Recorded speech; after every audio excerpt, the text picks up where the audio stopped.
Go back the way you came from, Abdul. Go back to where you came from, sunshine. I was originally going to make the centrepiece of this video the full 3-minute viral video of an English bloke taking on a group of Hamas supporting rats at an Islamic rally in London, of which what you just saw was a short extract. I would have had to do so much bleeping out for YouTube that I decided against that, and if you haven't seen the video, I've put it on Twitter, and the link to that is in the usual place in the description box of this video. I did take the time to add subtitles to my version, which for the most part aren't necessary, but I enjoyed doing it anyway. Give it a share if you feel like it. The original did get a lot of exposure, but it could do with a lot more. From looking at these things, it's easy to think that there's an awful lot of support out there for the Hamas sewer rats.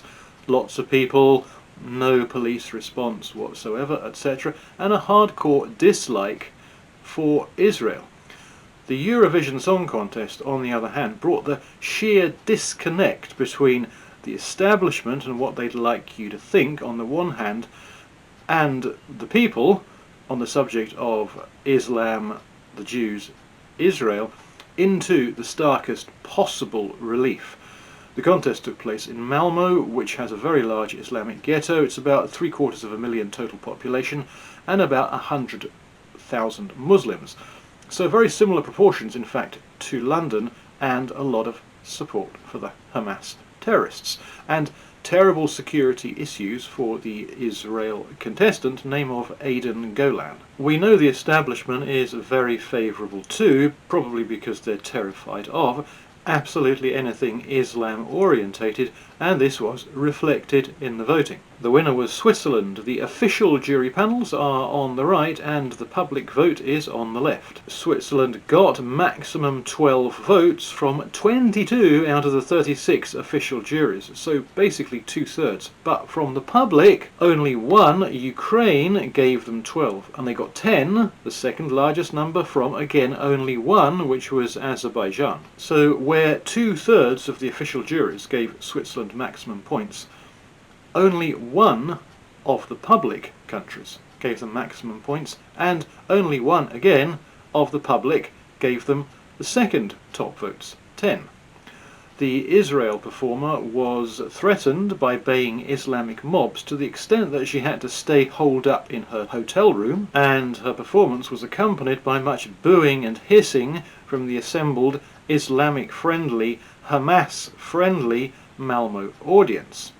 And the establishment juries weren't so happy either. From those official juries, she didn't receive a single maximum score of 12 or a single second maximum score of 10, and she only received votes at all from a total of 11 of those panels, and the other 25 gave nothing. However, of the public voters, 14 participating countries gave Israel maximum 12 votes, and also those maximum 12 votes were awarded from all other countries, i.e. people who voted but from countries that weren't represented in the contest. Not a single 12 or 10 from any official jury, but from the public, more countries awarded 12 than for any other entry.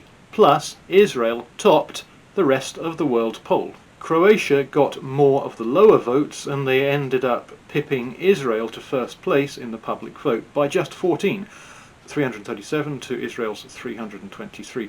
So Israel ended up in a very, very tight second place of the participating countries' vote, but winner of the public vote of the non-participating countries.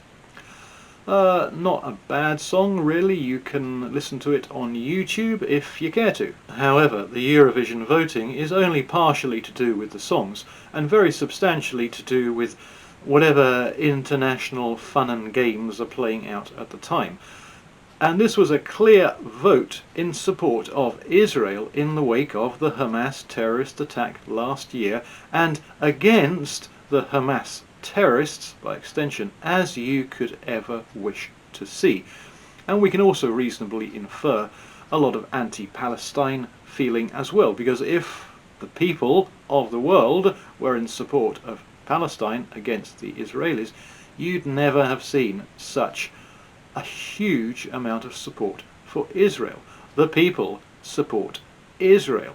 The establishment supports the Islamics because the establishment always supports anything and everything Islamic. But that isn't the case with the people. This was a global display of support for Israel. And you will also have noticed that the United Kingdom public vote also awarded Israel maximum 12 points. So when you see just one bloke in the United Kingdom valiantly standing up to a herd of feral Muslim who are squawking and wailing at him, that is not representative of support either nationally or internationally. It's the other way round. Which isn't to say, of course, that just one bloke can't do a good job. Take your hands off me. You want to fight me? Just put my Take hands on you. your Because hands of what? off You just fight me. my country. Put my hands on you. There you go, mate. There you go. Go for it, mate. I touch you on my face. Take your hands off me.